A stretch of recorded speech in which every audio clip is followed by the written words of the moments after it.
roars, go indoors, like they say.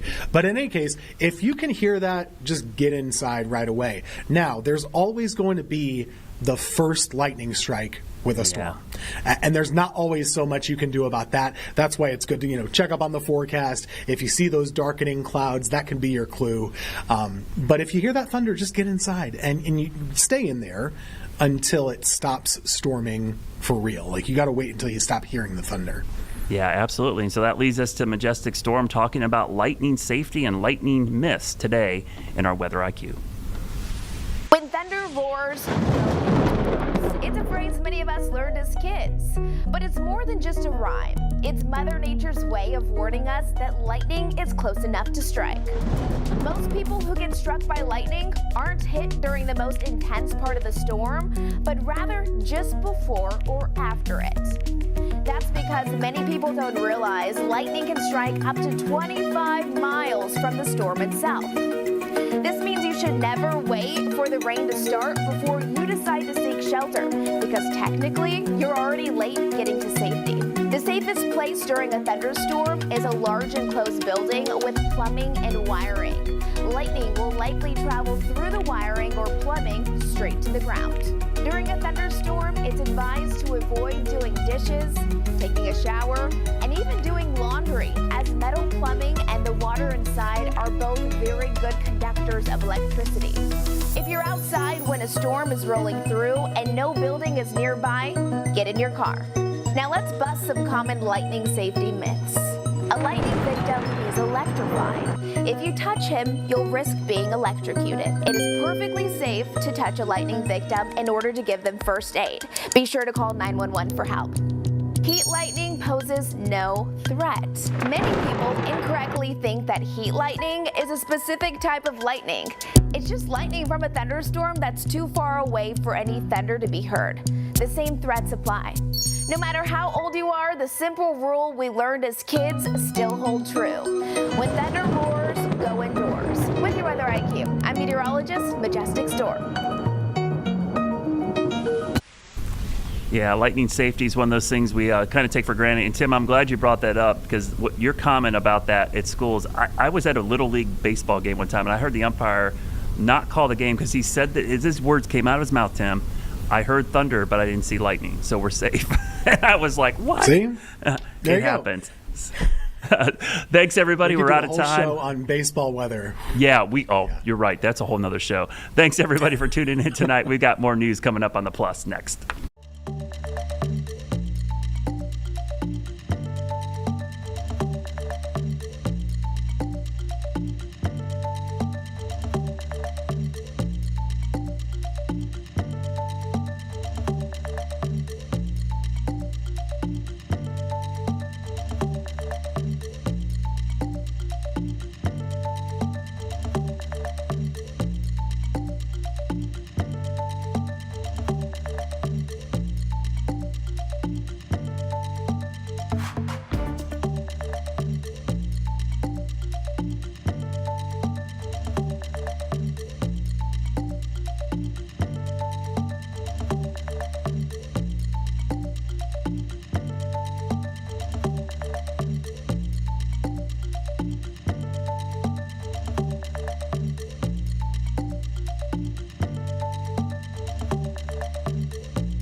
Well, thanks for coming back here to WCNC Plus live inside the Impact Studio. I'm Colin Mayfield. We just got an update from Secretary of War Pete Hegseth on the Iran bombings and, of course, the ongoing situation that is happening there. Let's go to this and the updates right now. I'm honored to stand right here today alongside one of America's finest, Admiral Brad Cooper, Commander of U.S. Central Command. We just had a chance to spend a couple of hours together, better part of 2 hours, going through the entirety of this operation, Operation Epic Fury. And Admiral, I want to thank you for everything you do and your incredible leadership, for your dynamic thinking, the way you're attacking this problem set on every level. In just days of Operation Epic Fury, you and your team have delivered nothing short of devastating, precise strikes, taking out the better part of Iran's Navy, making it combat ineffective, neutralizing missile sites and launchers, and establishing total dominance over the skies we fly over and seas we fly over. Our forces are executing with unmatched skill, and the mission is advancing decisively. This is the kind of no-nonsense, results-driven warfighting that America demands. And you're delivering it in spades. You are the man for this moment. Admiral Cooper, on behalf of the President, the Department of War, and every American watching, I want to thank you for the outstanding job you and CENTCOM are doing. Keep pressing the fight, and we are with you all the way. A few thoughts before I hand it over to the Admiral for an update. Iran is hoping that we cannot sustain this, which is a really bad miscalculation for the IRGC in Iran. You see, there's no shortage of American will here. We remember and honor our fallen, those 6 that we will soon welcome at Dover, who gave everything for their country in this mission. We remember them. But we remember them by rededicating ourselves even more fervently to this mission. Our commitment to our mission objectives only increases as our advantages continue to increase. We've got no shortage of munitions. Our stockpiles of defensive and offensive weapons allow us to sustain this campaign as long as we need to. Again, our munition status only increases as our advantage increases. Our capabilities, we have only just begun to fight, and fight decisively. Having a chance to hear from Admiral Cooper. If you think you've seen something, just wait.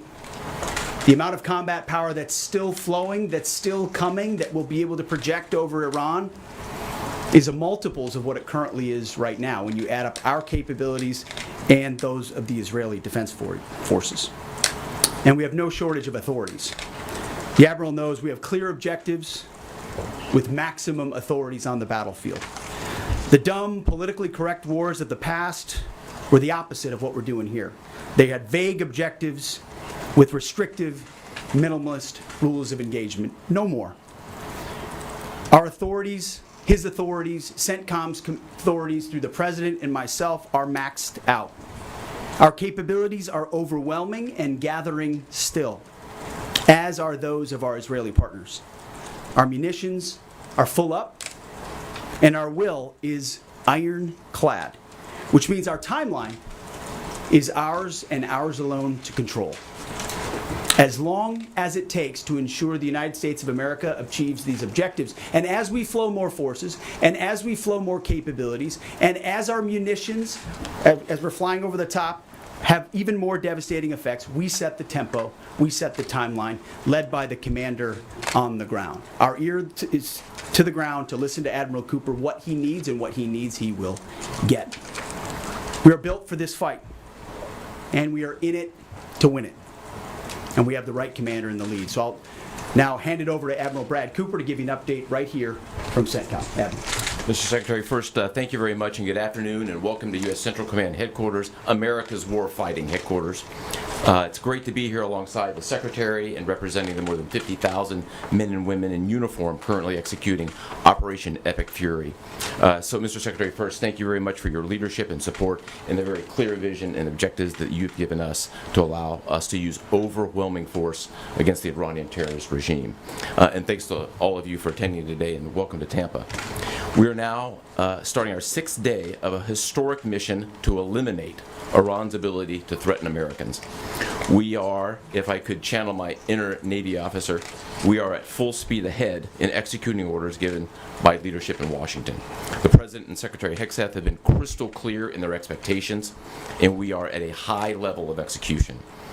As described by the Secretary and earlier this week by me, U.S. combat power is building as Iranian combat power declines. Our air dominance allows us to hit Iran's center of gravity with overwhelming power and reach. A couple of examples. In just the last 72 hours, America's bomber force has struck nearly 200 targets deep inside of Iran, including around Tehran. And in just the last hour, U.S. B-2 bombers dropped dozens of 2,000-pound penetrator bombs targeting deeply buried ballistic missile launchers. Notably, we've also struck Iran's equivalent of Space Command, which degrades their ability to threaten Americans.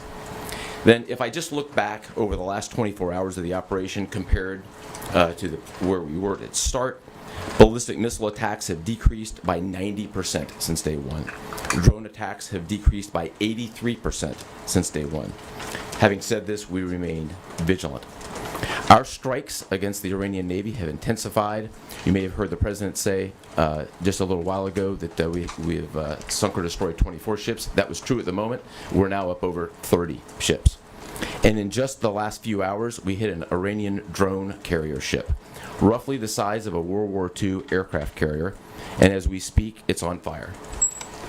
The President gave us another task, to raise or level Iran's ballistic missile industrial base. So we're not just hitting what they have, we're destroying their ability to rebuild. And so as we transition to the next phase of this operation, we will systemically dismantle Iran's missile production capability for the future, and that's absolutely in progress. This is going to take some time, but our forces are well supplied, as the Secretary said, and we are absolutely ready to prosecute this mission decisively. Our combined joint forces have relentlessly destroyed Iran's air defenses over the past few days, and they've continued hunting for more systems to kill. Our air defenders are operating at the very top of their game. I couldn't be prouder, shoulder to shoulder with our partners in the region in many cases, providing the most integrated air defense network in Middle East history. We are fighting to win. Through combined U.S. and Israeli combat power, we will continue decimating Iran's ability to project power outside its borders. And if I can just conclude by saying a strong salute to the brave men and women who are out on the pointy edge of this, really doing exceptional work. I just couldn't be prouder, and I know the American people share in that same pride. So thank you very much. Absolutely. And with that, we'll take a few questions. Yeah, right here. Sir, appreciate it. Admiral, I wanted to ask, or Mr. Secretary, the Ukrainian president said today that the U.S. has asked for specific capabilities to deal with Shahid drones, Iranian drones. And you guys talked about what you asked for, and has there been any surprises from Iranian capabilities that you guys have seen in the past 6 days? Go ahead. We're very familiar with Iranian's capabilities, and as you might imagine, we planned for it right from the outset, and I feel good about what the plan was. Like any good organization, we adjust as necessary to meet the environment, and we've made those appropriate adjustments. Absolutely. Right here. Thanks, Secretary Hegseth. I had two for both of you. One, was an American pilot shot down today in Iraq? And two, I've heard reports that there's enriched uranium stored in Isfahan. I've also heard reports that there's not a lot of bombing there. Is that on purpose? Do we believe there's enriched uranium there? And would we ever send special forces to secure it? As CENTCOM pointed out, that those reports of an F-15 being shot down are false. As you can imagine, Iran is doing everything it can to peddle in lies, deception, and inflation of numbers and reality, mostly to propagandize to their own people. Right? They've shut down the internet. They're hoping they can convince their own population that they're having success. One thing one of their leaders said recently is that 500 Americans have been killed, they claim. These are lies. The lies will continue. CENTCOM will continue to debunk those lies. So, and as often is the case in conflict, first reports are often wrong. As it pertains to nuclear material and things like that, one of the objectives the President has always said is that Iran will not have a nuclear bomb, nuclear capabilities, but we would never disclose what we will or will not do inside operational plans. So Admiral Cooper's got a plan. We're working that plan, and targets will be struck or not struck according to what we want to achieve. Yeah, right there. Secretary Hegseth, the president said earlier today in an interview that he would like to have a say in who's the next leader of Iran. Is this an expansion of your military objectives? Do you view it that way? And additionally, you spoke earlier today about how previous leaders have drawn resources from our hemisphere to the Middle East. How do you avoid that? Well, there's no expansion. Ultimately, I think the president's having a heck of a say in who runs Iran, given the ongoing operation we have. So there's no expansion in our objectives. We know exactly what we're trying to achieve. I think today's a great example of what this War Department is capable of doing. I was just in another part of Florida today where we announced America's counter-cartel conference. 18 countries coming together from Central, South America, and the Caribbean, coming together to fight cartels. That is something that is ongoing. We're focused there. We're focused in the Indo-Pacific. We can mass combat power in CENTCOM. EUCOM is able to support that as well. So we know we're laser focused on our hemisphere and our homeland. That's why we locked down the border. That's why we're working with partners to take on cartels. That's why we're sinking drug boats. That's why we're on the offense there. But the beautiful things about combatant commands is that, Brad Cooper's laser focused on Central Command, just like Frank Donovan is laser focused on Southern Command. We can do both. That's what a global power can do. Ultimately, this issue of Iran's nuclear pursuit and their unwillingness through negotiations to stop it was something President Trump has said for a long time needs to be dealt with. And after 47 years, he's doing something that no other president was willing to do. And we're doing it overwhelmingly, and we're doing it decisively, while also in other parts of the globe having the desired effects. I mean, take, for example, what we displayed yesterday, the Iranian ship in the Indian Ocean, sunk by Indo-PACOM, another combatant command, who coordinated with us in order to make that happen. So America's reach is global. Our focus here, though, these missions are narrow, they're scoped, and Admiral Cooper is well on his way to ensuring that we reach those objectives. Right here, yes, sir. Howard Altman, both condolences for your troops killed. The Ukrainians are talking about providing low-cost interceptors, given their experience. Is that something that the Pentagon is looking for? And Admiral Cooper, can you walk us through a little bit about how effective the Lucas drones have been, what kind of targets they've hit, and how much that's helped, given that they're low-cost alternatives to the more expensive Go ahead. Sure. I'm not familiar with the particular offer, but interceptors in general, we've had a number of new capabilities being fielded. Obviously, I'm not going to talk about it from an operational perspective of what those are. But I think you have seen over a period of time us kind of get on the other side of this cost curve on drones in general. If I just walk back a couple of years, you remember what you used to always hear? We're shooting down a $50,000 drone with a $2 million missile. These days, we're spending a lot of time shooting down $100,000 drones with $10,000 weapons from ours. So that's one aspect of it. Lucas, indispensable. As many of you know, and if you don't know, this was an original Iranian drone design. We captured it, pulled the guts out, sent it back to America, put a little Made America on it, brought it back here, and we're shooting it at the Iranians. Good targets. Good targets. Absolutely. Right there. Thank you so much, Secretary.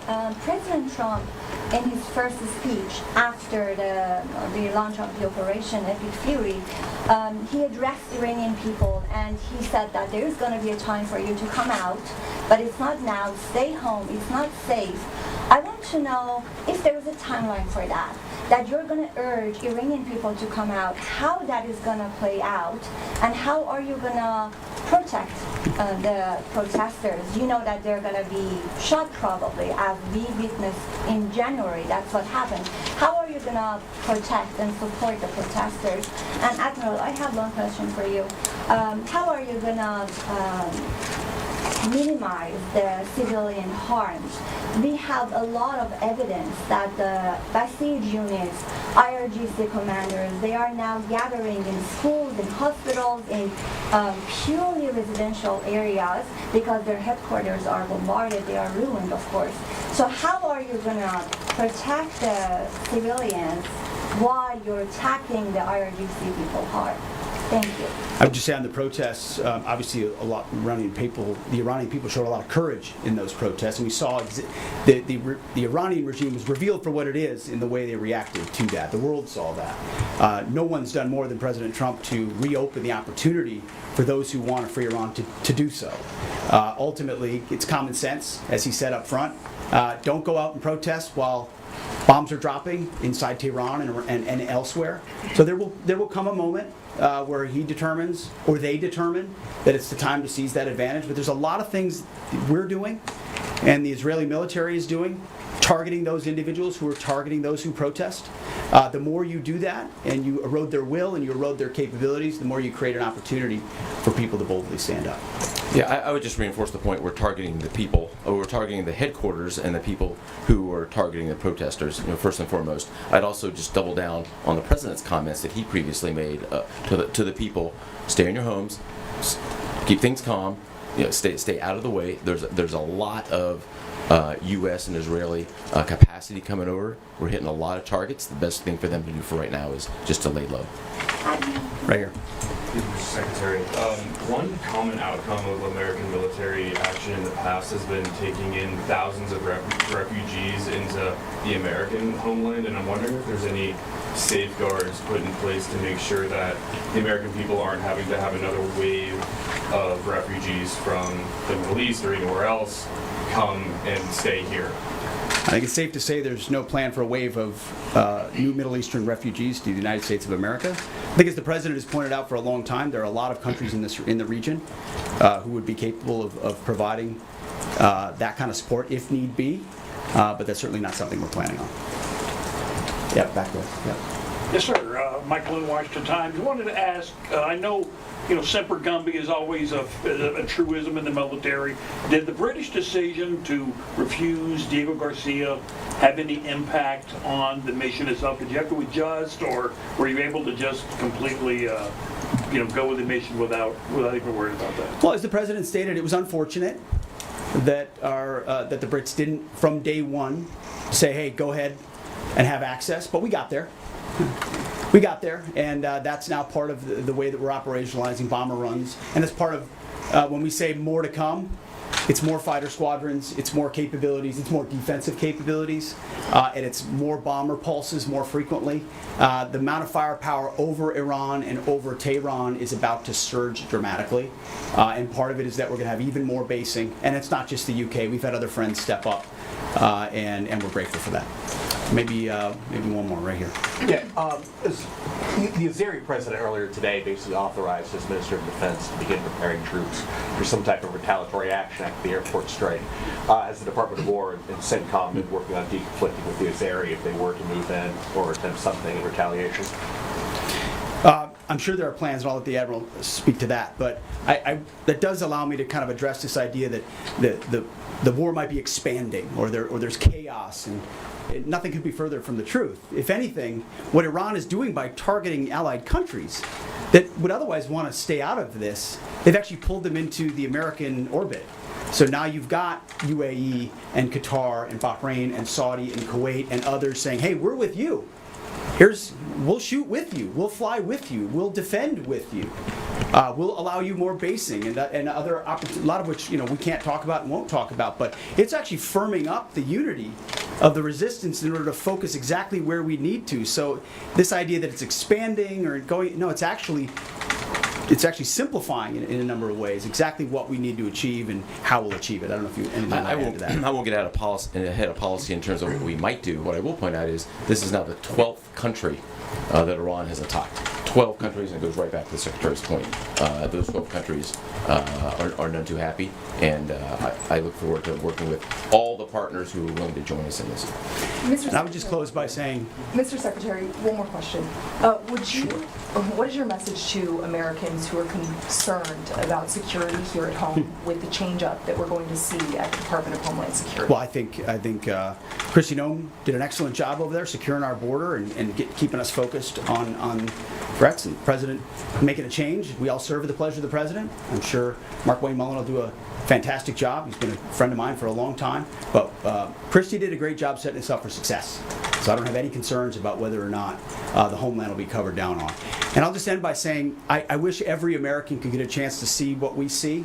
I had a chance to go into the control room, into the Tactical Operations Center, go see these young men and women that are doing this, the dedication that they show at every level, the way they've refined their craft. Now, I'm talking to a young colonel who's iterating on how we target and how we find and fix different aspects of what the Iranians are trying to do. If they don't know what they're up against, and if they think they've got it solved for, they're wrong. And ultimately, the combination of our ingenuity, the skill, the professionalism, the discipline, and then the sheer weight of the capabilities of the U.S. military, what you're going to see may look routine. It may start to be like, oh, another boat. Oh, another launcher. Oh, another drone facility. What it takes to do this with the precision that we do is world-class. No one else can do it. And it's world-class Americans. Like the ones I saw here, like the ones that are coming home that we're going to greet home, that are the engine of what makes our country great. And so I'm so grateful for folks like those here at CENTCOM, at Central Command, who are under your command. Thank you for your decisive leadership. And all I'll say to you is what I say to them, keep going. Because the President and myself, we have your back. Thank you, Admiral. Appreciate it. Thanks very much. Couple more. Mr. Secretary, how is this operation going to ensure Iran never gets a nuclear weapon? All right, folks, a number of updates there from Secretary of War Pete Hegseth, and of course the Admiral there standing by giving us updates from CENTCOM. We'll have more for you right after this. In fact, the President is going to speak. We'll see you in 2 minutes.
Welcome back here to WCNC Plus, everyone. As we promised, we're going to get to the president right now as he welcomes Inter Miami to the White House, and also he did answer questions about Iran. Let's go to this now. It's great to be champions. We like champions, we like winners, and we got a lot of them here today. Too many to introduce. A lot of them are political champions, and we don't care about them today, right? Right, Duffy? But we have, most importantly, wonderful people that love our country. And before we begin, I think I will say a few words about what's going on with respect to our operation in the country of Iran. The United States military, together with the wonderful Israeli partners, continues to totally demolish the enemy far ahead of schedule and at levels that people have never seen before, actually. We're destroying more of Iran's missiles and drone capability every single hour, knocking them out like nobody thought was possible. As soon as they set off a missile, within 4 minutes, the launcher gets hit. They don't know what's happening. But we have the greatest military anywhere in the world. Their Navy is gone. 24 ships in 3 days. That's a lot of ships. Their anti-aircraft weapons are gone. So they have no air force. They have no air defense. All of their airplanes are gone. Their communications are gone. Missiles are gone. Launches are gone. About 60% and 64% respectively. Other than that, they're doing quite well. I said, what's left? But they're tough, and they want to fight. And they're calling, they're saying, how do we make a deal? I said, you're being a little bit late. And we want to fight now more than they do.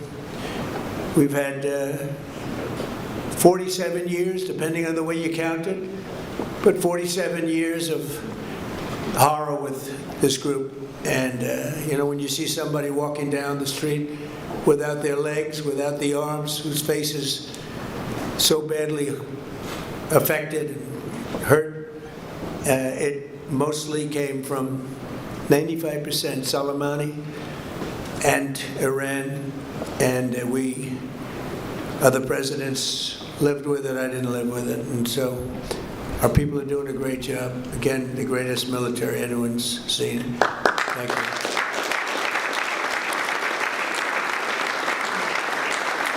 Thank you very much. And yesterday, my administration announced decisive action to help keep down the oil prices, including offering political risk insurance for tankers transiting into the Gulf, as you know, pretty dangerous territory. Further action to reduce pressure on oil is imminent, and the oil seems to have pretty much stabilized. We had it very low, but I had to take this little detour, if it's okay with everybody. Scott, it's okay with you? Scott's the one who has to put up with it. He said, you have to do this now? I said, I have to do it, Scott, right? But it's been very strong, and everybody, including Scott, everybody feels we had really no choice. They were going to hit us if we didn't hit them, because they're crazy.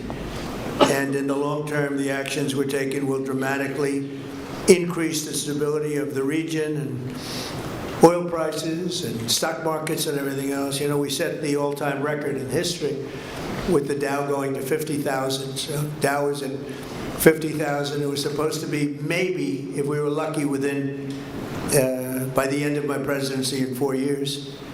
And we did it in my first year. We did the S&P 500. We did that in a period of less than a year, and that was even tougher than the Dow. They said so it wasn't going to happen.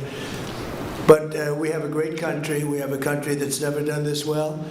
We've had tremendous success in so many different ways. I built the military and rebuilt it in my first term, and we're using it more than I'd like to use it, to be honest with you. But when we used it, we found out it certainly did work. When we look at Venezuela, when we look at the first attack, Midnight Hammer, in Iran, which really set the stage for what we're doing right now. It's been pretty amazing. And I'm once again calling on all members of the Iranian Revolutionary Guard, the military, and the police to lay down their arms. They're only going to be killed. And now is the time to stand up for the Iranian people and help take back your country. You're going to have a chance after all these years to take back your country. Accept immunity. We'll give you immunity. And we'll be giving you really the right side of history, because that's what it is. So you'll be perfectly safe with total immunity, or you'll face absolutely guaranteed death. And I don't want to see that. They don't want to see it either. We also urge Iranian diplomats around the world to request asylum and to help us shape a new and better Iran with great potential. It's a country with great potential. It's much better future for Iran. It's now beginning. It's going to be, I think, a great future. And the United States will ensure that whoever leads the country next, Iran will not threaten America or its neighbors, Israel, anybody. If you look at what happened, they had missiles aimed at all of these other countries, Qatar, Saudi Arabia, UAE, many others, and that weren't really involved very much, and they had missiles aimed. Well, they were aimed there long before this ever started. They were going after the entire Middle East, and then we came along. We blew up their party. So we have phenomenal people. I want to thank all of the people that have been involved. Marco, you've been doing a fantastic job. And you've been doing a fantastic job on a place called Cuba.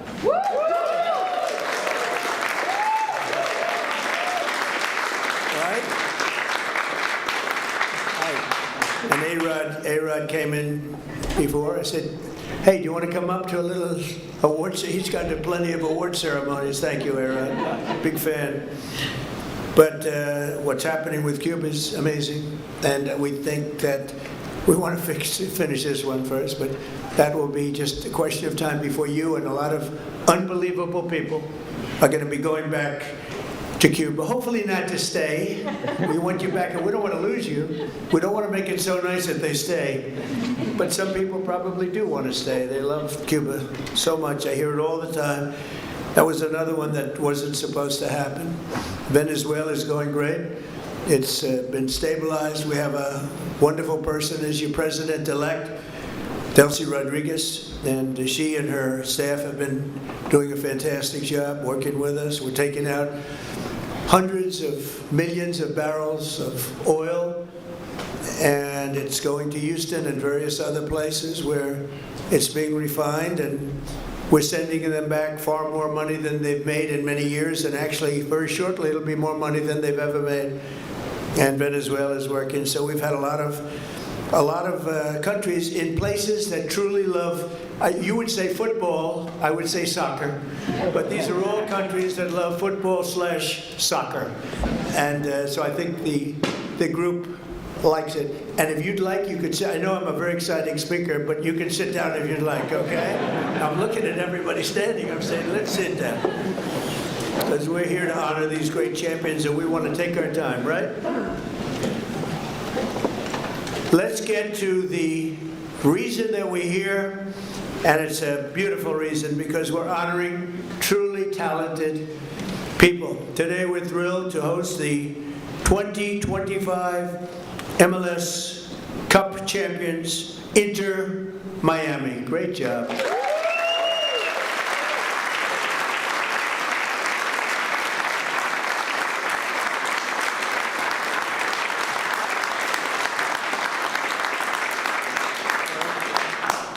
And it's my distinct privilege to say what no American president has ever had the chance to say before. Welcome to the White House, Lionel Messi. Lionel Messi is, my son said, Dad, you know who's going to be there today? And I said, no, I got a lot of things going on. He said, Messi. And I said, really? He's a big fan. He's a big fan of yours. He thinks you're just a great person, and I think you got to meet a little while. So he's a big soccer fan, but he's a tremendous fan of yours. And a gentleman named Ronaldo. We have Cristiano is great. You're great. Boy, some big champions, some great athletes in that sport, and people that really love what they're doing, and they're doing it well. And it's an honor for us and everybody at the White House to be honoring you today. So congratulations as well to co-owners Jorge and Jose Mas, who came from Cuba, right? Originally from Cuba. Huh? Your parents came. And you're going to go back, oh, yeah. It's gonna be and you won't need my approval. You just fly back in. I can just see that. It's going to be a great day, right? We're going to celebrate that separately. I just wanted to wait a couple of weeks. I wanted to wait a couple of weeks, but we'll be together again soon, I suspect, celebrating what's going on in Cuba. They want to make a deal so badly, you have no idea. As well as head coach, who I hear is a phenomenal coach, Javier Mascherano.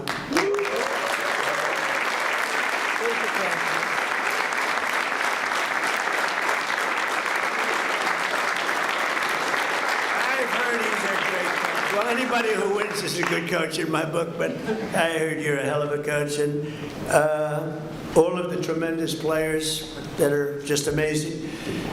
We're also grateful to be joined by the MLS Commissioner, Don Garber. Don, wherever you're Don. Stand up, Don. Good job. Good job. As well as proud Miami sports fan, Secretary of State. I'm telling you, he's going to go down as the best Secretary of State in the country's history. Marco Rubio. I don't want him to get too popular.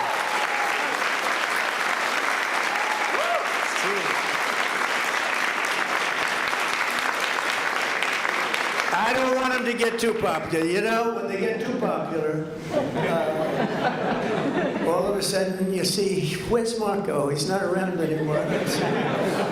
He's doing some job, and your next one is going to be, we want to do that special. He's waiting, but he says, let's get this one finished first. We can do them all at the same time, but bad things happen. If you watch countries over the years, you do them all too fast, bad things happen. We're not going to let anything bad happen to this country.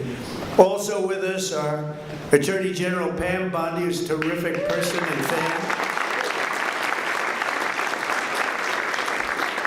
And she's proving how tough she is, and I think the next 3 years she's going to really prove it, right? Huh? Like these people. Secretary Scott Bessent, Lori Chavez, and Sean Duffy. Thank you, everybody. What a great team. And U.S. Trade Representative, who's done incredible deals, unbelievable, Jameson Greer. Thank you, Jameson. And our country has never been bigger, better, richer, or stronger, and the deals we're making are unbelievable. And a lot of it's because of the tariffs, and a lot of it's because of everything else. We had a complicating factor with tariffs the other day with the Supreme Court. They did the wrong thing, but it didn't make any difference because we have another way of doing it. They always have to make it the hard way. Do you know about that? They always have to. Is it like that? It's always got to be the difficult way, right? Huh? Makes you work harder, right? But we're doing great. Our country is doing incredibly well. It's never done like this. It's, I was with the King of Saudi Arabia. He said, a year and a half ago, we thought your country was dead, would never come back.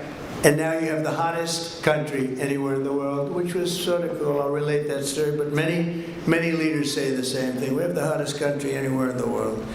2025 was the record-shattering season for Inter Miami beginning last summer at the historic FIFA Club World Cup, hosted for the first time right here in the USA. So exciting. I shouldn't say this because you'll say I'm old. But I watched Pelé play. He played for the Cosmos, you know that? And Steve Ross was a great friend. I don't know how many people remember Steve. He was a legendary businessman. He really started cable TV. He was way ahead of time and ultimately passed away tragically. But he started the Cosmos team and he wanted to get some good players. So he started with Pelé. I don't know, you may be better than Pelé. Pelé was pretty good. Who's better? Him or Pelé?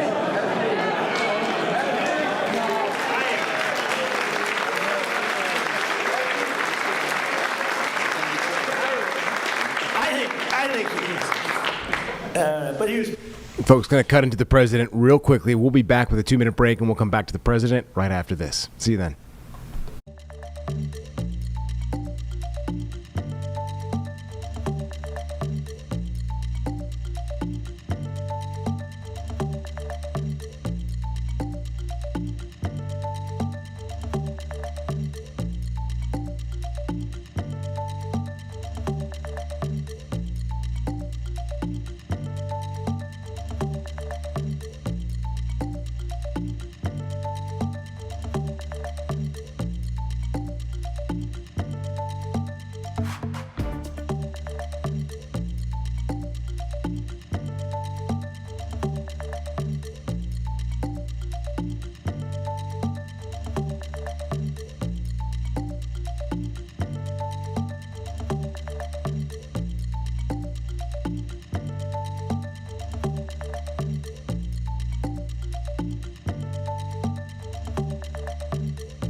Welcome back, everyone, here at WCNC Plus. We're going to go back to the president, who obviously had Inter Miami in the House, but also spoke about Iran. Let's go to this now.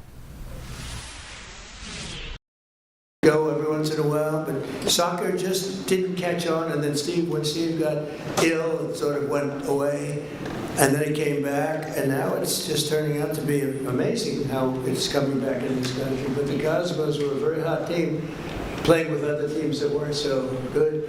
But I got to watch Pelé play, and he was something too. In the June group stage of that tournament, these players went toe-to-toe with some of the best teams anywhere in the world. You tied Egypt's best club, supposed to be an unbelievable, talented club, with a gutsy performance from veteran goalie Oscar Ostari, who played a great game. Then you tied the top Brazilian club, wow, thanks to a brilliant goal from one of the greatest strikers of all time, Luis Suarez.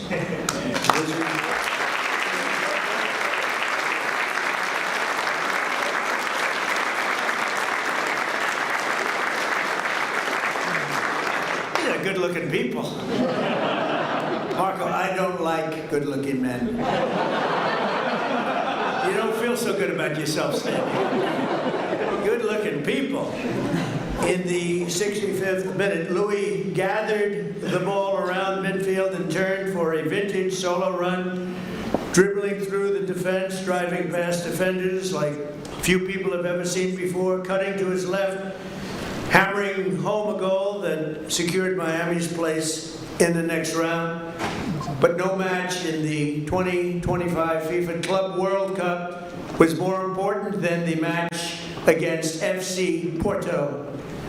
Porto took an early lead, but you came back strong in the 54th minute, tied 1-1. Leo lined up for one of his iconic free kicks. He struck the ball decisively, bending it over the wall and beating the keeper with a sensational left hook. Would I be able to do that in my practice? He said, no. I think he's right, my friend. Great. In that moment, you sealed a truly historic Inter-Miami victory, becoming the first club from North America ever to beat a European club in official competition.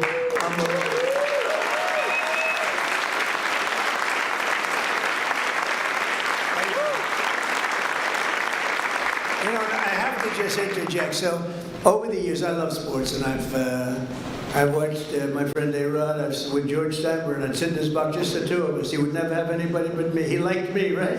He liked me, and he liked you. He liked almost nobody. It would be a World Series when baseball was hot. It's not as hot now, I'll be honest with you. They do things wrong. But when baseball was hot as a pistol with George, and I'd sit and I'd watch the Yankees, and he'd have 30 seats, and it would just be me and him. And I said to A-Rod, would say, what was the most difficult thing you've ever done? And I said, it's probably sitting for 3 hours with George Steinberg watching a Yankee playoff game, a World Series game. You know what I mean by that. He was a difficult guy, but he was great, right?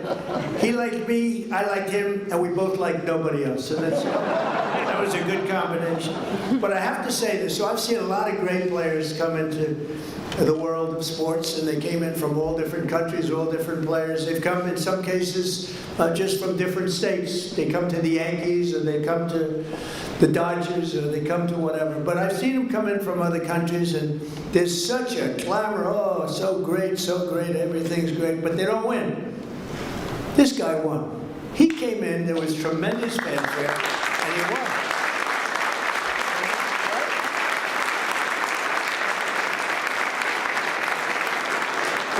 It's true, they don't win. They come in and, they're great players and they can even play okay, but they don't win. And Leo, you came in and you won, and that's something very hard to do, very unusual. And frankly, there's a lot more pressure put on you than anyone would know, because you're sort of expected to win, but almost nobody wins. They come in, they're great, they're the best in the world, they get paid a fortune. You came in and you won with all that pressure. That's an amazing tribute, so congratulations.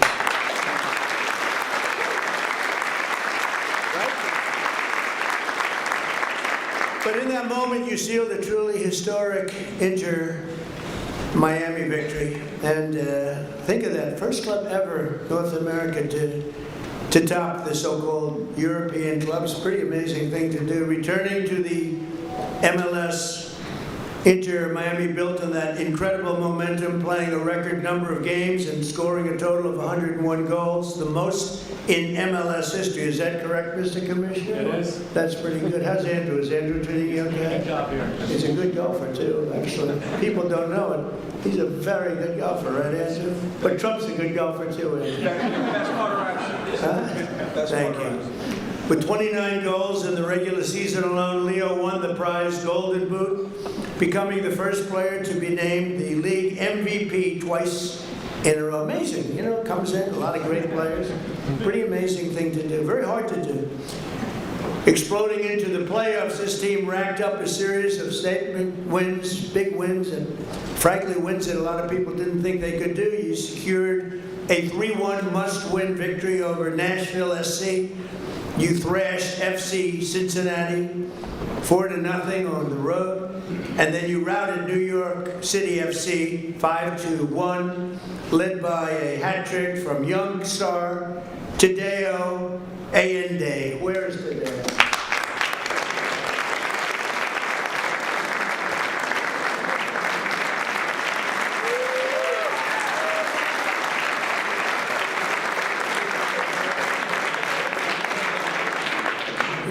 What a group of people.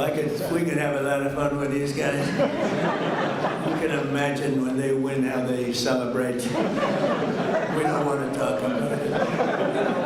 We don't want to talk about it. In that MLS Cup final against the Vancouver Whitecaps, the entire team played together as one flawless unit. Just flawless, they say. After Vancouver tied the game 1-1, Leo picked the pocket of a Whitecap defender and sent a pass to the great Rodrigo de Paul. What the hell is Rodrigo?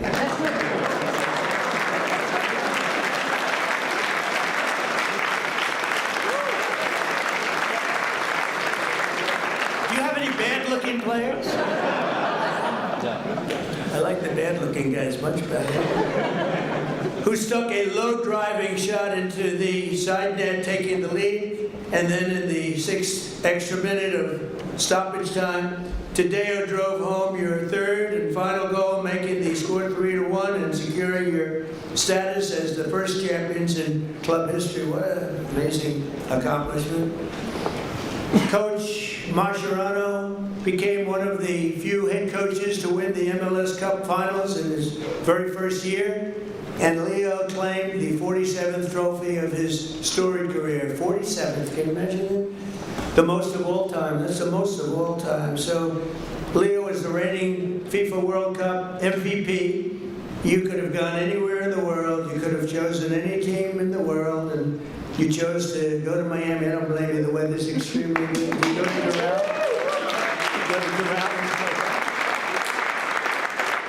And I just want to thank you for bringing us all on this ride, because you're hot and talented and a great person. I look forward to seeing many of you on the summer. We're going to be out there in the summer, 2026 FIFA World Cup. And we have a lot of interesting things, because we have the World Cup and we have the Olympics and we have the 250. You know, and I was responsible for getting the Olympics in my first term, and I was responsible for getting with Johnny. We got the World Cup, and Johnny's a good man. Do we like Johnny? Do we like? I think so, right? Like you said, yeah, I think so. He's a good guy. But you know, they're setting records on the World Cup, setting absolute total. I guess many of you guys are going to be in it, but setting records on ticket sales, right? And numbers that, I mean, literally double what anyone's ever done before. So it's good. So they picked the right. But I thought that I didn't know that I'd be the president during this, because the election was rigged and stolen, and I had to do it all again. And then I said, hey, wait a minute, I just got soccer/football, and I just got the Olympics, and we got most of what I took credit for those two. Then I tried to take credit for 250 years, and it didn't play well at all with the press. but we're going to have an amazing year. But I just want to thank you so much, Rice, for the job you've done. I've known you for a while, and I've known of you for a long period of time. You are a spectacular man, and please say a few words.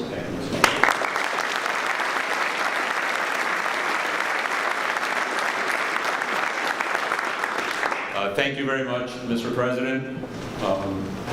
To all these distinguished guests, secretaries, so many friends and supporters. On behalf of myself, my wife Alea, my brother Jose, and his wife Patty, and my whole family who is here today with David Beckham, I want to express to you what an extreme honor and privilege it is to be in the People's House, led by you, celebrating in the presence of champions, winners all. Because this championship was very, very well deserved, greatly played, and you're looking at one of the best teams on the face of the earth standing behind us. And this all became possible because we dared to dream. 7 years ago, Inter Miami was nothing but an idea and a dream. I remember after talking to Commissioner Garber and being awarded a team, we sat in the conference room of our family business in Miami and said to each other, what do we do now? And as the son of a man and woman who left Cuba, just seeking freedom in this great country, it has driven us to excellence. And we thought, what can we do to make a difference? What can we do that's special? And at that time, I told myself what many people thought impossible. I said, we are going to bring the world's greatest player to play at Inter Miami. And that was in 2019. And today, standing before you, you have the world's greatest player here to my right. Over the course of the last 2.5 years that he has been here, we've been on an epic run of records, of trophies, of winning. Because what I've wanted to establish with Inter Miami is a winning culture. That it be a reflection of our community of South Florida and Miami, made up of winners, of hardworking men and women, and I want our team to be an embodiment of our fan base and everyone who aspires to a better future and to a better life. On the back of our jersey, Mr. President, it says freedom to dream, because that's our family moniker and what embodies our team and our aspirations. But that all began many, many years before at the dinner table of our family, with my late father, Jorge Mascanosa, and my mother, Irma, who is here today.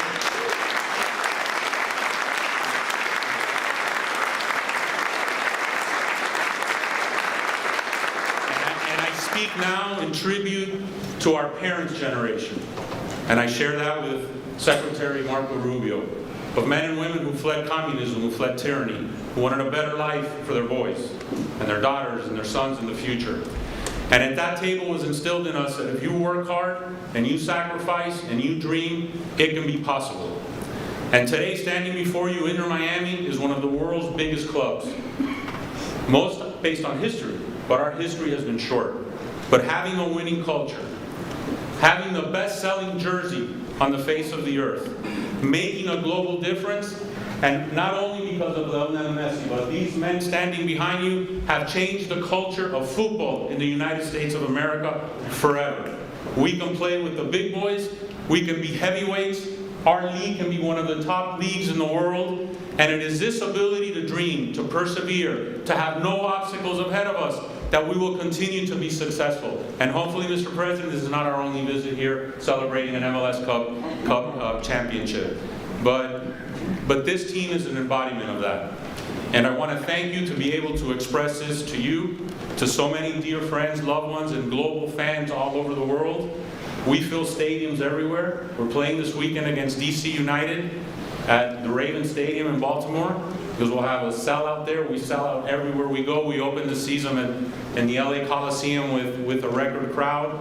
But it is our aspiration to continue breaking barriers, to putting no limits, to making sure that Major League Soccer and Inter Miami, over the course of the next few years, is considered with the elite of global football. So with that said, Mr. President, thank you. Thanking you for sharing this championship with us, that we can share it with our families in the People's House and we can share it with the world. Thank you.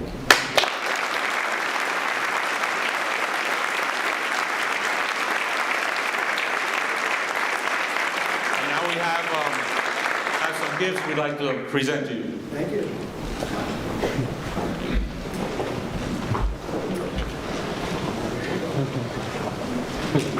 So this, Mr. Brett, says USA 250 on the front, which we have on our jersey. And this is Truck 47. And Lionel Messi's number 10 is a best-selling jersey.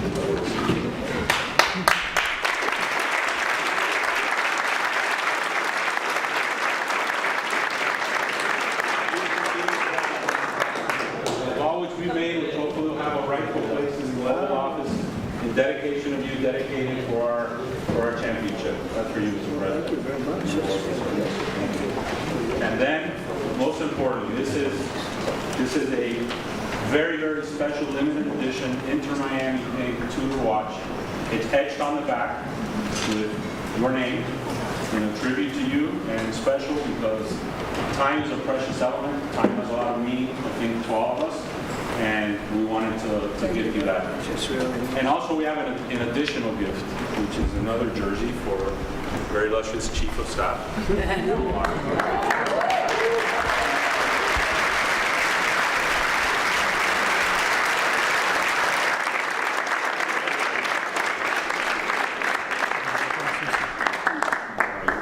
So we do have her jersey somewhere. number 32. But thank you, Mr. President. Thank you very much. And I want to just invite the team to the Oval Office, very, very special place. It's sort of the center of the world, especially now, but always. It's the center of the world. We have a little present for you there. And anybody would like to come, you can just follow me on down there, okay? You'll see the Oval, and you'll have some fun. Thank you all very much. Thank you. All right, folks, that was the president, as you saw, with Inter Miami as well. Joining him, we have more for you on WCNC Plus after this 2-minute break. We'll be back right after this.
We're back, and we are going to go more local right now. We know that Fort Mill School officials closing the elementary school where we saw the Silfab solar leak incident, a second incident in the last couple of days. Let's go to this as Fort Mill leaders discussed, and Fort Mill School District leaders actually discussed this and brought forth an update. Let's go into this now. This morning at approximately 8:50 a.m., the superintendent contacted York County Emergency Management to determine if any reports had been made and if there was an active issue taking place at the site. We were initially informed that there was no active issue ongoing. The superintendent received a call at 6:53 from York County Emergency Management that there was a minor leak at the plant, and they indicated that they did not believe that this presented a danger to the community. However, they could not confirm this with absolute certainty until they arrived on site. Therefore, the district made the decision to close Flint Hill Elementary School for the day as a precaution. At the time of the decision, the building was not open to students yet. Staff and parents were immediately notified of the closure, and the district began implementing reunification process for students who had utilized bus transportation that morning. Buses were transported to Pleasant Knoll Middle School. Staff and Flint Hill Elementary, district staff and Flint Hill Elementary staff went to Pleasant Knoll Middle School to assist with the reunification for the students. We began dismissing students to their parents shortly after 9 a.m. this morning. We were able to serve breakfast and lunch to these students as they waited to be dismissed, provided by our student nutrition department. Approximately 300 students were dismissed to their parents safely through our reunification process that took place at Pleasant Knoll Middle School today. At this time, Superintendent Young will share a few remarks, and he will be followed by Board Chair Spears. I apologize. I might have said 8:50 this morning with the first call to York County Emergency Management. It was at 5:50 a.m. this morning.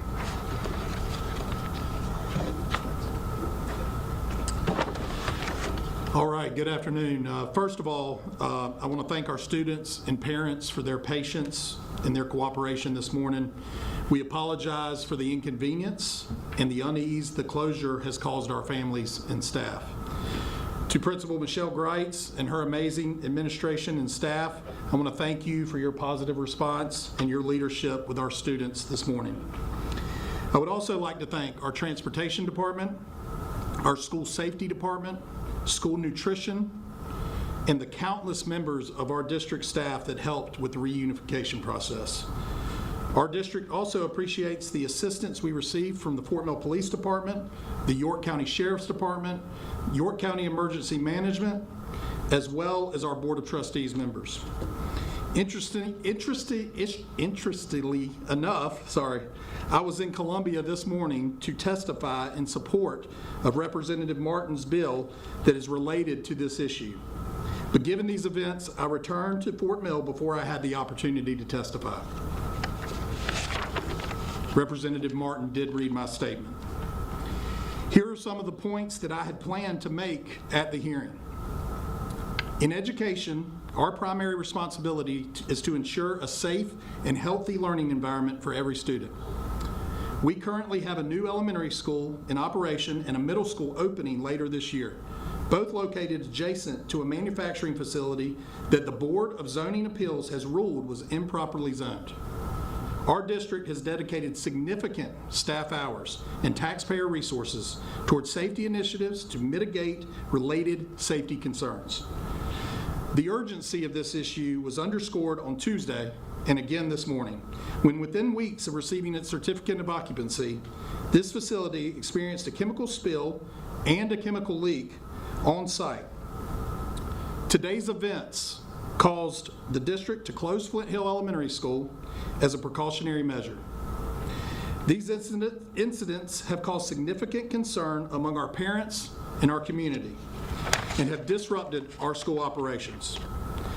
Based on this, the district is calling for a complete and immediate shutdown of the Silfab solar facility. We understand that South Carolina Department of Environmental Services has issued a directive to Silfab Solar to cease all operations by 4 p.m. today. At this time, I would like to turn it over to Chairwoman Spears, who has some additional remarks.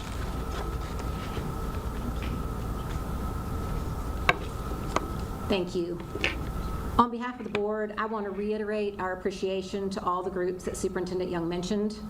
This has been a true team effort, and our thanks go to the superintendent and his team who have led us through these challenges of the last few days with calm and strong leadership. We know this is a difficult time for the community. Understandably, the emotions and frustrations are very high at this moment, as they are for all of us.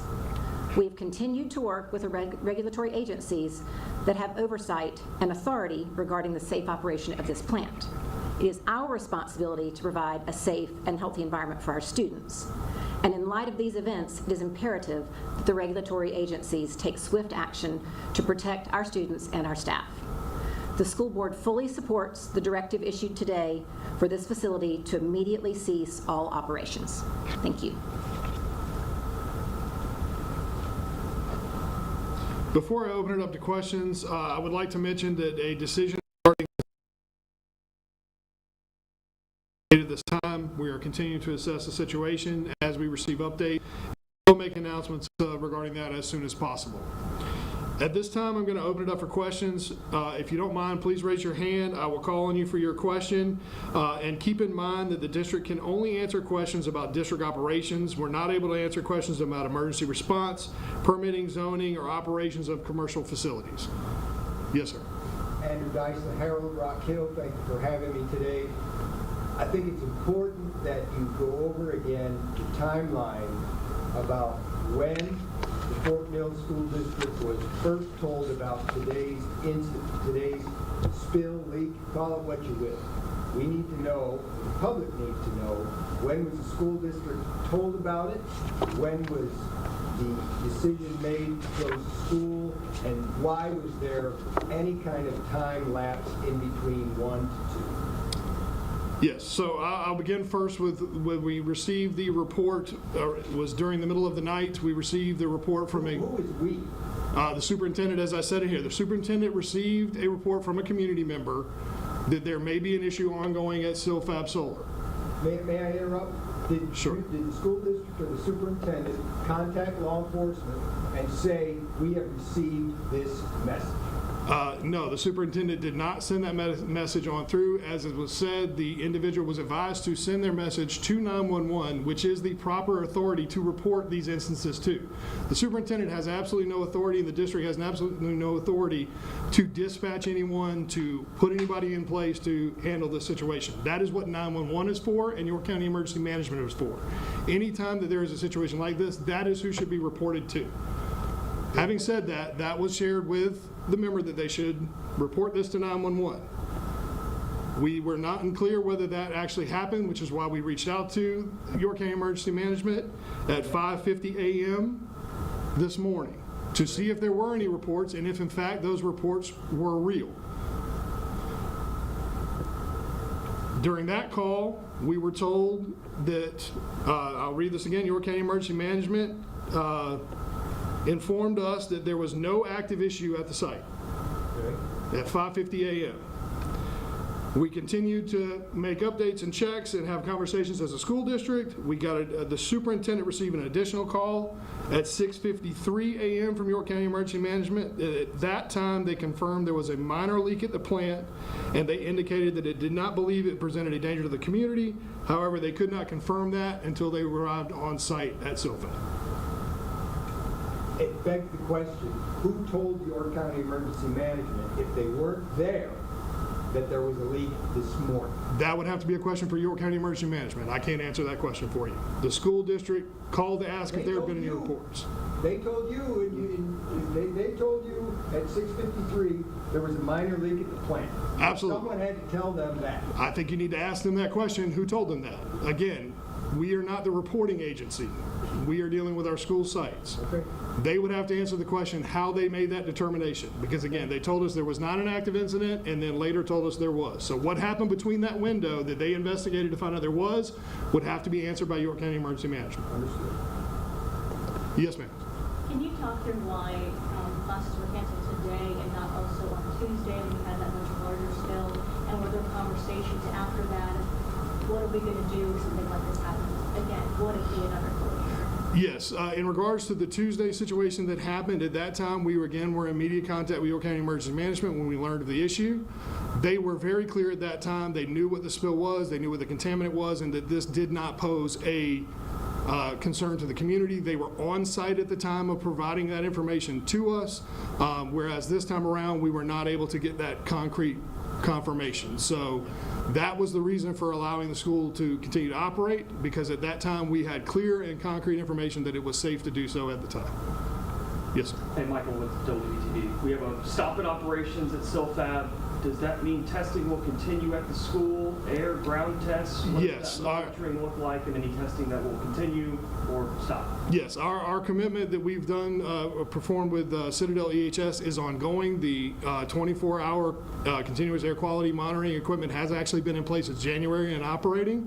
We still have the schedule that we'll be working out for the periodic testing that goes along with that. Actually, we have already be coming on the calendar here very shortly, the next round of that, so we will assess any needs to make any changes there. So yes, that is a continuing project with the district regardless of what takes place at this time. I'd also ask about the emotional toll. Parents, students have clearly been concerned about this and upset about this. Any plans to provide counselors and what's being done about the... Actually, yes, I can tell you that Principal Greitz and her staff have already put that in place. If students return to school tomorrow, we'll have counseling in place. Even if they don't return to school tomorrow, we will make sure they have options to reach out and talk to somebody. We actually had staff that were working with students today that were having some emotional issues while they were dealing with the situation as being part of reunification. So yes, that is absolutely part of the district's response plan in any emergency situation, to be honest, and will continue as part of this one as well, too. Yes, sir. Thanks, Jeff. So the elementary was closed today out of precaution. The construction on the middle school next door was proceeding throughout the day. So I wanted to find out, was there any discussion as far as whether the work that's being done on the middle school should have been suspended for the day? So the work that's being done there is also being provided by outside contractors. They would make determinations of whether they would pull their staff off. We have not had those conversations with them at this time, so I'd have to check and see what determinations they made. I don't know if they continued working or not working today. We would have to look into that. Yes, ma'am. Now that you have another middle school coming into the area, this is where a lot of students are going to be in the area. How can you guarantee student safety if more students are going to be coming here and we don't know what the future is going to be if SILFAB continues operations? Well, I think you heard a very clear statement from our superintendent and from our board chair. We're asking that operations cease at this facility and that it no longer move forward with operations. Hang on, she actually had her hand up first. Anything you want to say to parents right now who are still shaken up with it? Absolutely. As you heard, both Superintendent and Chairwoman Spears mentioned that obviously we know this has caused concern. We know that this has caused concern before today, but actually having these events happen is going to cause even more concern and unease. And we want to make sure we know that our district and school staff will be there for both our families and our parents, and that at this point, in light of the events that have actually taken place, the district will remain committed to seeing the ceasing of operations at the facility. Yes, sir. My question is for Representative Martin, if I may, since you're here, Representative Martin. So, you have pushed against this for a long time, including the last 3 days. However, the school district and the South Carolina Department of Environmental Services and York County Emergency Management have either given mixed messages or not given accurate information for 3 days. The initial spill was the release number was 1530, and it took you calling them for them to correct it, make it 300. The concern is SILFAB, and I'm asking, SILFAB is providing this information, correct? I believe so, yes. How do we know that it's accurate? How does anyone watching this, reading this out there have any idea that what SILFAB is telling York County Emergency Management, South Carolina Department of Environmental Services, or the school district is accurate today? Great question. I don't trust anything SILFAB says at this point. They've had every opportunity to do the right thing in this community for over 2 years. I have been advocating for a full stoppage at that facility, and they move elsewhere.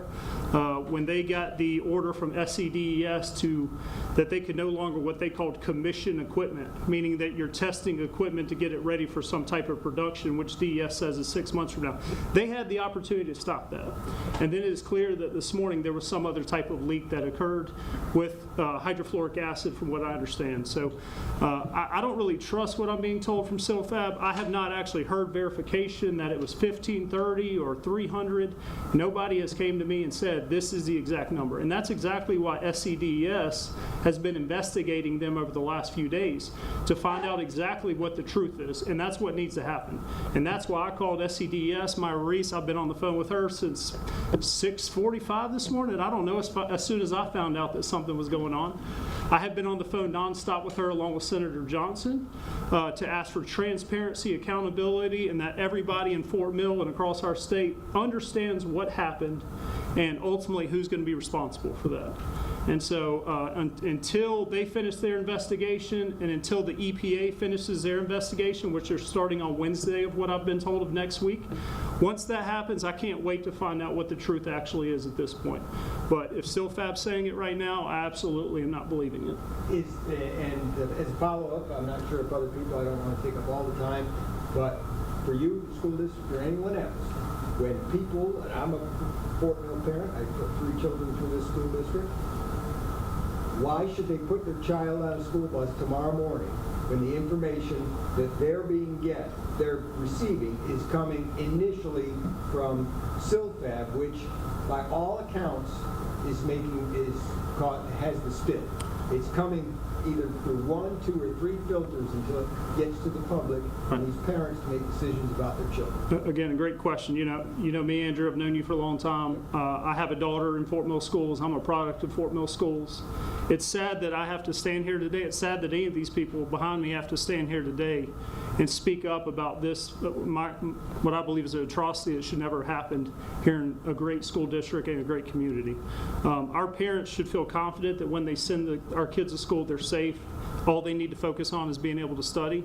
And unfortunately, this company has came in and has not done things the correct way and has caused a disruption in that on a daily basis. I fully trust every single thing these people behind me tell me.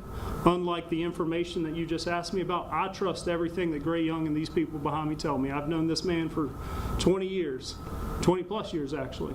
And if they're giving me information, I absolutely trust what they tell me. If they feel comfortable to open up the school tomorrow, I would feel comfortable with that as a parent, in my opinion.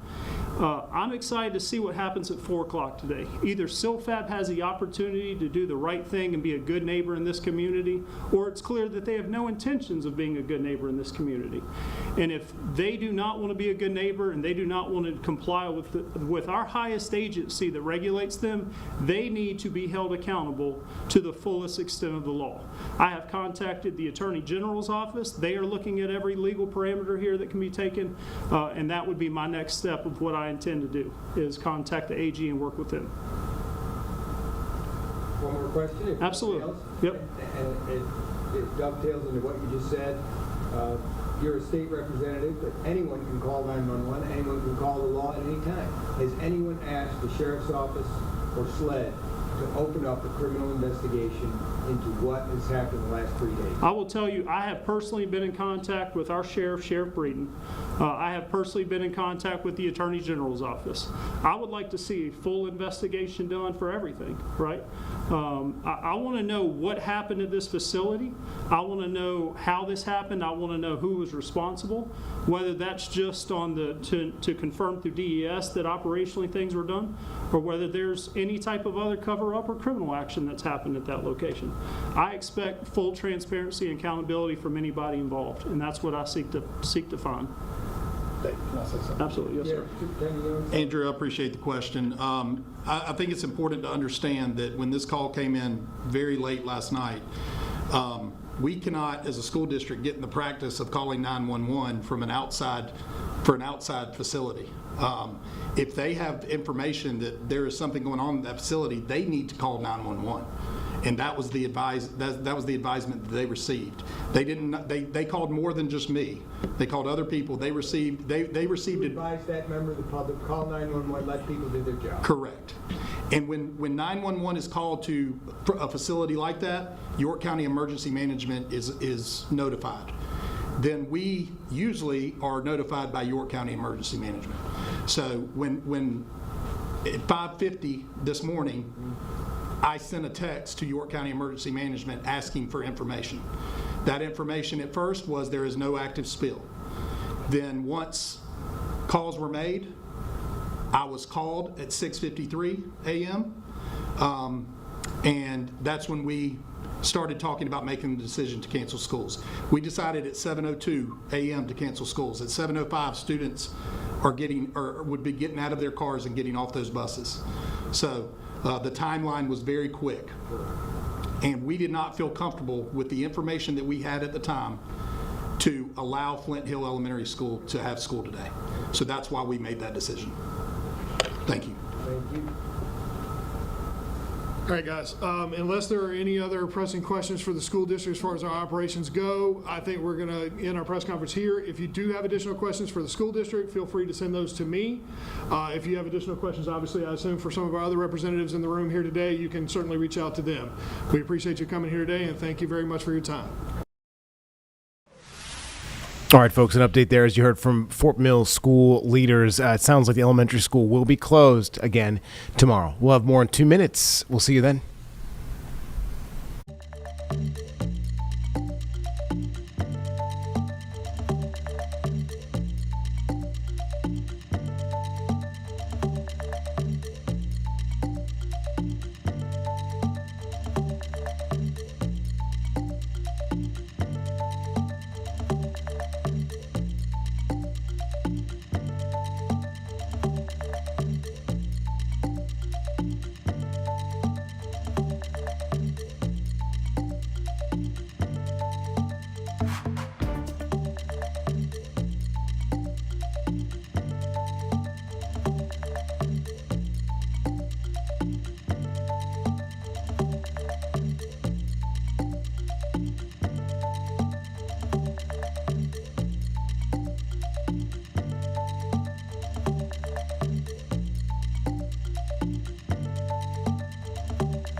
All right, folks, we are back. We're going to go back to Washington, D.C. to hear from Leader Hakeem Jeffries speaking on this DHS funding issue that has created this partial government shutdown.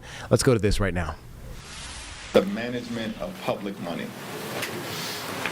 How do the people who are entrusted with serving in the House, in the Senate, and within an administration prioritize the expenditure of taxpayer dollars? And our view as Democrats is that taxpayer dollars should be used to make life more affordable for the American people. In an environment where the cost of living is way too high, which is why Democrats are going to continue to focus on driving down the high cost of living, fixing our broken healthcare system, and making sure that people in this country who work hard and play by the rules aren't simply surviving, but they can thrive.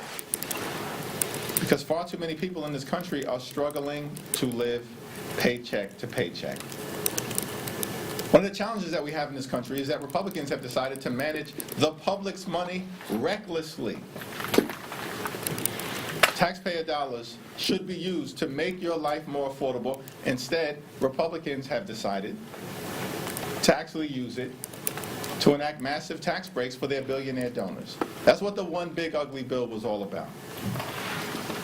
Republicans have decided to use taxpayer dollars to create a $75 billion slush fund to unleash mass and poorly trained, out-of-control ICE agents on American communities, brutalizing and in some cases killing American citizens and violently targeting law-abiding immigrant families. That's how Republicans have chosen to use the taxpayer dollars of the American people to manage public money.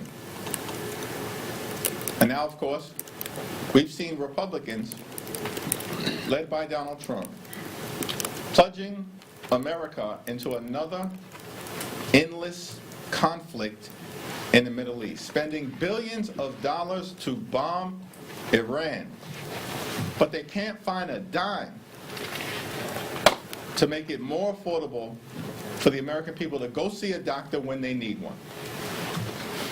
Can't find a dime to make it easier for Americans who are working hard to purchase their first home. And they can't find a dime to lower the grocery bills of the American people. And instead, of course, the reckless Trump tariffs have increased costs on everyday Americans by thousands of dollars per year. Democrats are committed. This is the fundamental fight at this moment to making sure that we jealously guard the resources of the American people and we use it to make life better for everyday Americans, not actually make things worse, which is what Donald Trump and the Republicans have done. Questions? Mr. Leader. Hi, Christy Nome. Thank you. You served with Mark Wayne Mullen in the House of Representatives. He's been in the Senate for a couple of years now. He somebody who's tight with the president. Is this an upgrade, in your opinion? Well, let's cross that bridge when we get to it, and we'll see what he has to say when and if there. What was your impression of serving with him in the House? Did you ever have any I don't have any comment right now on what's to come. Let's focus on what's taking place right now. Christy Nome is gone. Good riddance. She was a disaster, and House Democrats made something very clear several weeks ago. We said either Christy Nome is fired or she's going to be impeached. Does that change the ICE conversation? And Christy Nome has been fired, consistent with what we have demanded on behalf of the American people. But let me also make clear, a change in personnel is not sufficient. We need a change in policy. And that has to be bold, dramatic, transformational, and meaningful. And we've laid out 10 different demands standing on the side of the American people, including but not limited to judicial warrants, a ban on racial profiling, a prohibition on ICE targeting sensitive locations like schools, hospitals, polling sites, and houses of worship.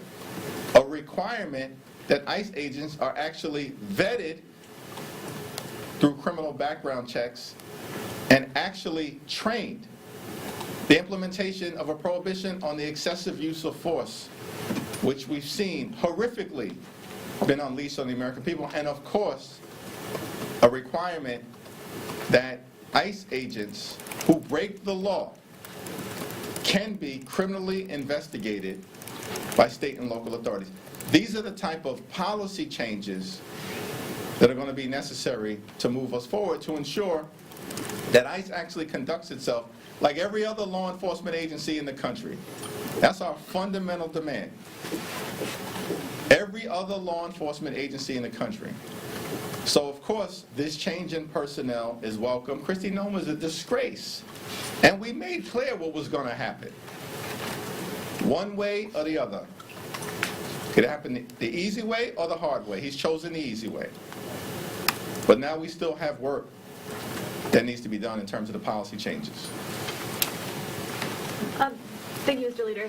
Congressman Tony Gonzalez said yesterday on a podcast that he did have an affair with a late staffer who later died by suicide. At this point, would you support expulsion for Congressman Gonzalez now that he's admitted that?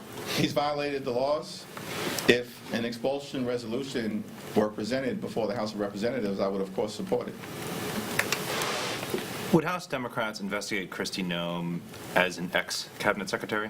We haven't had that conversation yet. But what we do know, as was gloriously exposed by Congressman Joe Neguse, She's a living, breathing article of impeachment in terms of the abuse of power and the corruption that Kristi Noem has engaged in. And we need to make sure that every single taxpayer dollar is accounted for, that she was allowed to brazenly abuse, if not personally benefit from. And so there will be continuing efforts led by Benny Thompson and Robert Garcia and Jamie Raskin and members of those committees to make sure that we are looking out for the appropriate expenditure of taxpayer dollars. And wherever that leads, it leads. Thank you, Mr. Leader. After votes today, you all will go on a week-long recess. Can you provide any visibility to the American people about where the negotiation stands? Republicans and the White House continue to say that they've moved on some of the demands that you have made. However, right now it just seems to be a debate between, you say that they haven't moved enough, they say we're moving in their direction. What can you say to the American people over the next week or so, what they can expect while you all are out? Well, it's unfortunate that the Trump administration and Republicans have decided that they would rather shut down FEMA, shut down the Coast Guard, and shut down TSA than dramatically reform ICE and get ICE under control, which is what the American people want to see happen. And this is a step in the direction of acknowledging that things at the Department of Homeland Security were broken. They had a corrupt political hack who was running DHS. Shame on every Republican senator who put her in that position when they knew she was unqualified. Now, in terms of the negotiation, we remain ready, willing, and able to talk with anyone, anytime, any place in a position of significance within the administration if they are prepared to make sure that ICE conducts itself like every other law enforcement agency in the country and stops brutalizing and killing American citizens and law-abiding immigrant families. Really quickly, the last time, a few weeks ago, the administration took action, on TSA, global entry, and what some say was an attempt to put pressure on Democrats to move in their direction. Do you expect, if the shutdown continues to go on, that the administration will again try different ways to exert leverage and bring you all to the table to end the shutdown? Trump administration is deeply unpopular. They failed again and again and again, and they're on the run, governmentally and electorally. And our view is simple. Abandon your my way or the highway approach. You're not intimidating anybody. They tried to break America within the first 100 days, and they failed to do it because the American people have held firm. And as Democrats in the Congress, we got to continue to forcefully push back. We'll do that in the courts, and we certainly will do that in communities all across the nation. And we're winning the hearts and minds of the American people. We just saw that again in Texas and in Arkansas. And we'll continue to see that all the way through November. Any normal administration would dramatically change course. But these extremists, continue to try to hang on to whatever mandate they claim that they had in the aftermath of the general election, even though the American people view them as a complete and total failure. But as long as they approach things with a my way or the highway mentality, then we're not going to be able to make any meaningful progress in a bipartisan manner on behalf of the American people. Thanks. Yeah, thank you. Markwayne Mullin is one of Trump's most loyal allies in the Senate. Do you think, how can you work with someone like him as you're still doing negotiations on DHS funding? And further, what do you want to see from the next DHS secretary to be able to work with them? But what we have to do right now is deal with what's in front of us, which is DHS has been shut down by Republicans because of their refusal to actually agree to a set of bold and meaningful but common sense demands that are designed to get ICE under control. The Senate is going to handle their process, and we'll see what happens in terms of the confirmation hearings, in terms of the individual meetings that Senator Markwayne Mullin has with the senators who are going to be making a decision as to whether they should confirm him or not. And then we'll have more to say once that unfolds. But at the moment, it's not like Kristi Noem was the one who was involved in negotiating anything. She was a corrupt lackey. So we were dealing with the White House before, and we're going to continue to deal with the White House at this point in terms of whether there's going to be movement or not. I will tell you that Pam Bondi, she's got to go, and Stephen Miller has got to go. And we're going to approach those two toxic individuals with the same intensity that has now led to the termination of Kristi Noem. You're saying with Mullen though that he has to confirm. Can't he just work on an acting capacity, and that would mean that you have to work with him in the meantime? No. Thank you. Obviously, there are two votes this afternoon on the War Powers resolution. Some of your members are seemingly wavering. How do you expect it to go? And if it does not move forward, will you then support the alternate that was also brought up? Well, we'll cross that bridge when we get to it. Right now, we're focused on securing strong Democratic support for this War Powers resolution. We believe that Donald Trump needed to get authorization for engaging in a war. He admits it's a war. The so-called Secretary of Defense, the most unqualified person to ever hold that position as well. He acknowledges that it's a war. And the Constitution is not ambiguous on this subject. And there's a reason.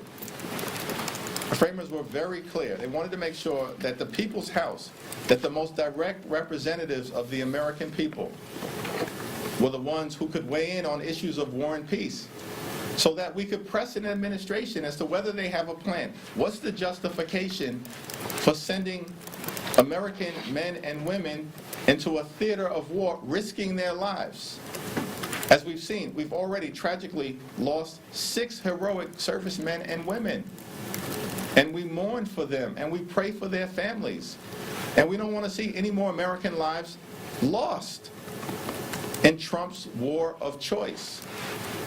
And so we're going to continue to engage with members over the next few hours in advance of the vote. There is going to be strong Democratic support and bipartisan support. And we're hoping that just a handful of additional Republicans beyond the 2 who have publicly said they're with us will do the right thing on behalf of the people that they are privileged to represent, so we can enact this War Powers resolution. George Washington said in his farewell speech to the nation, and I've never forgotten this upon reading it, it wasn't there at the time, that the Constitution is sacredly obligatory upon all. That was his farewell message, final public speech to this new nation. The Constitution is sacredly obligatory upon all. That means everybody. There's no Trump exclusion. There's no wannabe king exclusion. There's no autocratic exclusion in the Constitution. It's sacredly obligatory upon all. And we just need our Republican colleagues to get some guts at this moment. As Rand Paul said yesterday, get some guts and start acting like you're part of a separate and co-equal branch of government. On the subject of Iran, the administration and Republicans have said there may be a need for a supplemental funding request. What is House Democratic leadership's position on a potential supplemental request? Yeah, we haven't had any conversation about the possibility of a supplemental funding request, because at the moment, the administration can't even provide a justification for why we're in this massive conflict and war in the Middle East right now. They have not bothered to make that case to the American people. And their explanations are all over the place in terms of what prompted Donald Trump's decision. In fact, most recently, the White House has said Donald Trump had a feeling. Can you believe that? A feeling. You send American men and women into war with a high likelihood of them dying based on Donald Trump's feeling? That's insanity to me. There's no evidence that there was an imminent threat to the United States of America. No evidence that they had reconstituted their nuclear program. No evidence that they have intercontinental ballistic missiles that can reach our shores.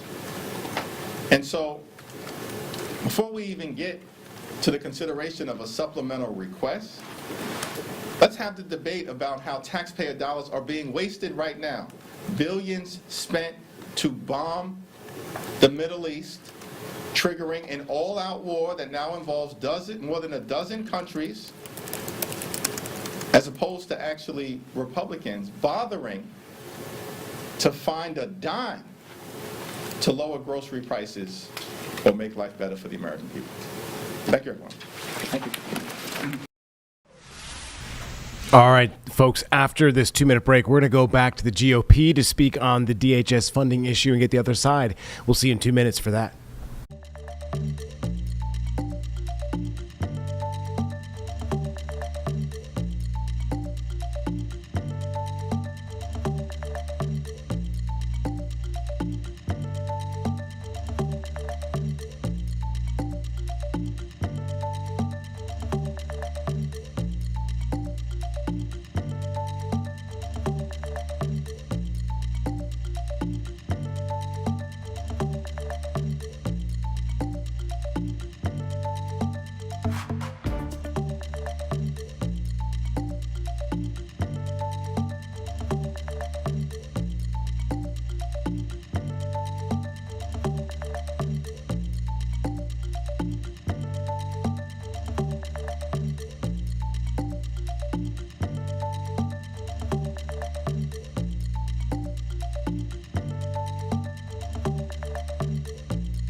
All right, folks, we are back, and just like I promised, we're going to get the GOP side and hear what they want to say about the DHS funding issues and the partial government shutdown. Let's go to this now. Hey, you guys won't have to do that, but...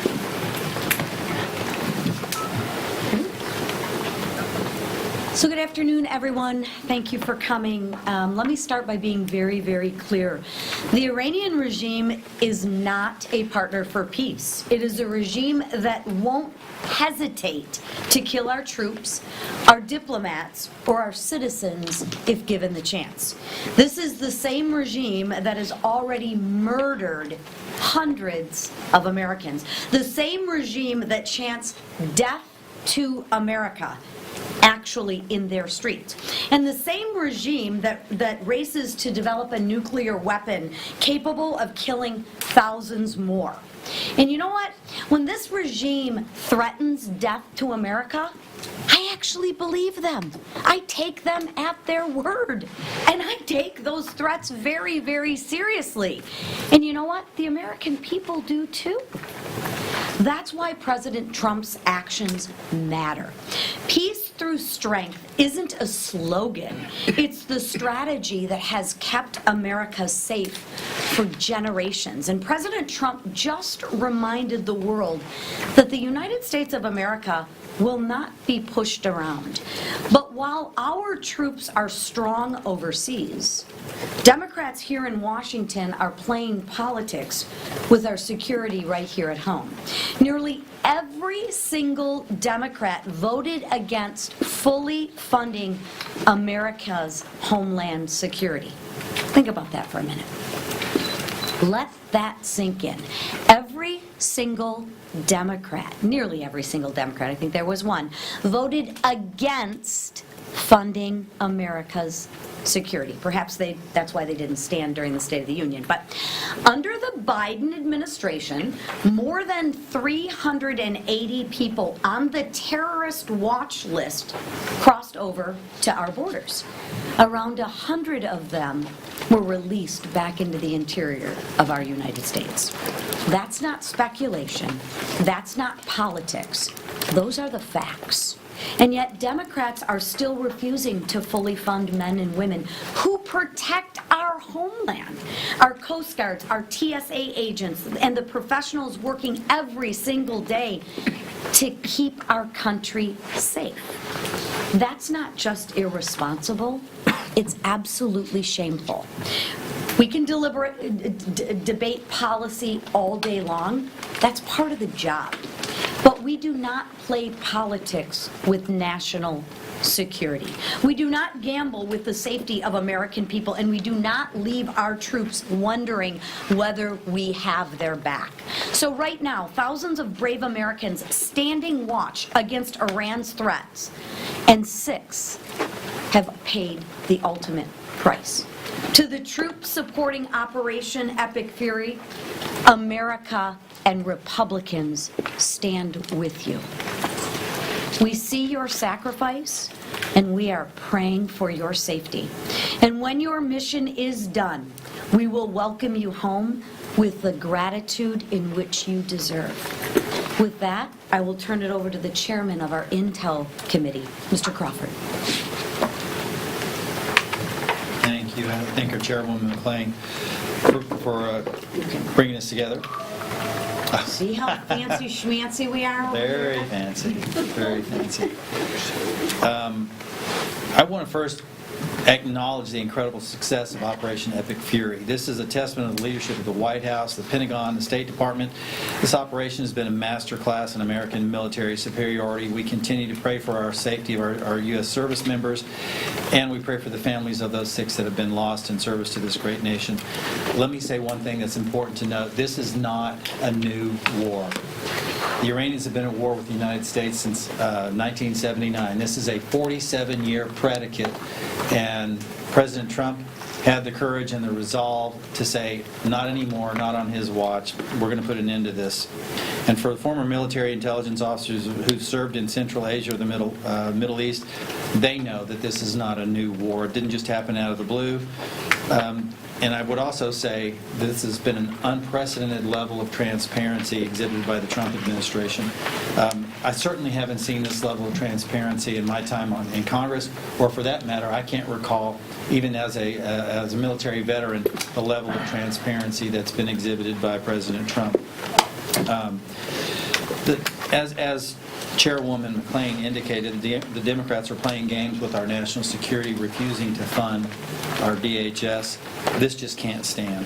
This is not the time to be playing games with funding when we have such a high threat level here. Iranian proxies remain committed to Iran's dirty work, and they're not limited to a specific geography. They'll come here and they'll exercise here. Cyber attacks could be particularly damaging here in the United States, and we should never allow lack of imagination to be our downfall. Every single day, DHS remains shut down. The Democrats are sending a message to the American people that they don't care about our safety, they don't care about our national security. With that, I want to recognize Representative Evans.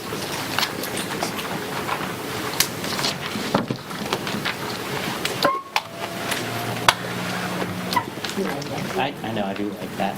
Well, thank you all so much for coming. I'm Congressman Gabe Evans, Colorado's 8th Congressional District. I was a cop for 10 years. I was a soldier for 12 years. I deployed to a combat zone in the Persian Gulf region, or the Arabian Gulf for our service members over there, in 2012 and 13 as part of the global war on terror, where I served as a Black Hawk helicopter pilot and my battalion's intelligence officer. I had a 5-month-old son when I left. He had just finished a month-long stay in the hospital. He was 18 months old when I came back. I missed every step. First steps, first words, first Christmas, first birthday. And so I want to speak directly to our deployed servicemen and women. We have your back. I've been there. You're there now. You trained for this. You are ready to deploy, engage, and destroy the enemies of the United States. You are the guardian of freedom and the American way of life. When a nation sends its finest young men and women in harm's way, it is the obligation of that nation to support its warriors. We know the imminent threat that Iran posed. I know the imminent threat that Iran posed. We know what happens when that nation does not support its servicemen and women. I hit boots on the ground a week after Benghazi, and I will not repeat that same mistake. We have the backs of our servicemen and women. We have the backs of our federal and state and local law enforcement. I've done both jobs. The military is the outer perimeter that keeps our country safe. State, federal, local law enforcement, that is the inner perimeter that keeps us safe. They are the thin blue line. They have the watch. And so to my colleagues across the aisle who are denying our Homeland Security personnel their checks, I urge you, pass the Homeland Safety Appropriations Package so that we can pay the personnel that keep us safe on that inner perimeter here in the United States that work for our Department of Homeland Security. Our nation's security and my constituents' security depends on it. Thank you so much for coming, and now I want to introduce my good friend and colleague and a fellow veteran, Marionette Miller-Meeks. I should lower the podium. Thank you, Representative Evans. The freedoms we cherish, the freedom to speak our minds, the freedom of the press, the freedom to vote and pursue the American dream are not guaranteed by words on paper alone. They are secured by the courage and the sacrifice of men and women who wear the uniform of the United States. And as a 24-year military veteran, married to a 30-year military veteran, the father of a veteran, and of whom 8 children in our family, 6 of them served in the military, I know that truth all too well, ready to deploy at a moment's notice. Today I want to shine a light on 2 brave Iowans who gave their lives in service to our country. Major Jeffrey R. O'Brien of Indianola and Sergeant Declan J. Cody of West Des Moines, who were among the American service members killed by Iranian strikes in Kuwait. They were sons of Iowa, soldiers who stepped forward to defend our nation and protect these freedoms that we hold so dear. And because of heroes like them, America has stood for nearly 250 years as the freedom capital of the world, a beacon of hope where liberty still shines bright. And let me also tell you what our military and our veterans want. After having seen the egregious activities of Iran continually at war with us since 1979, we've seen the Marine Corps barracks attacked. We've seen the U.S. embassies attacked. We have seen the U.S. Colt attacked, and members of the military paraded and shamed. Our military members want to know that we, in fact, have their back. And that means a response from the United States, not seven presidents saying, we cannot have a nuclear-armed Iran. To our active duty military, we know you are in harm's way. We pray for you. We pray that you have all of the training and the equipment that you need, and if you don't, contact us and we will make sure that you get it. But you are defending this great country, and we, in the Republican Conference, we have your back. To the men and women serving our nation here at home and abroad, and especially those standing watch in the Middle East tonight, thank you. Thank you for your courage. Thank you for your sacrifice. And know this, America stands with you, always. God bless our troops, and may God bless the United States of America. I'll now introduce Representative Nick LeBeau.